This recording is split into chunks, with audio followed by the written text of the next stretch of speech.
નમસ્કાર, આપ જોઈ રહ્યા છો સીએનસીસી ગુજરાત.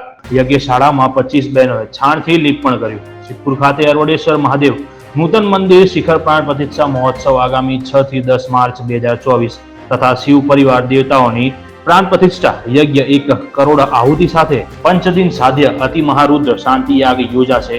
આ પંચદિન હોમાત્મક યજ્ઞ જેમાં 1 કરોડ આહુતિ, 250 વેદપાઠી બ્રાહ્મણો, વેદ ઉપનિષદ વિક્રમભાઈ પંચોલીના આચાર્ય પદે 200 યજમાનોને હસ્તે કોટી રુદ્ર શાંતિ યાગનું પંચદિન ધર્મોત્સવની યજ્ઞશાળા સિદ્ધપુર સરસ્વતી નદીને તટે અરવડેશ્વર મહાદેવ મંદિર પટાંગણમાં 1 વીઘામાં યજ્ઞશાળામાં 11 યજ્ઞ કુંડી જેવી આસપાસના 5 દિવસ દરમિયાન 250 વેદપાઠી બ્રાહ્મણ અને 200 ઉપરાંત યજમાન બિરાજમાન થશે. બિલિયા ગામની બહેનોએ અરવડેશ્વર મહાદેવ પ્રાણ પ્રતિષ્ઠા મહોત્સવની યજ્ઞશાળામાં લીપણ કામ પણ કર્યું, જેમાં 1 કરોડ આહુતિ આપવાની હોવાથી વિશાળ યજ્ઞશાળામાં 25 થી વધારે બહેનોએ છાણનું લીપણ કર્યું હતું. રિપોર્ટર ધ્રુવકુમાર દવેએ, સિદ્ધપુર.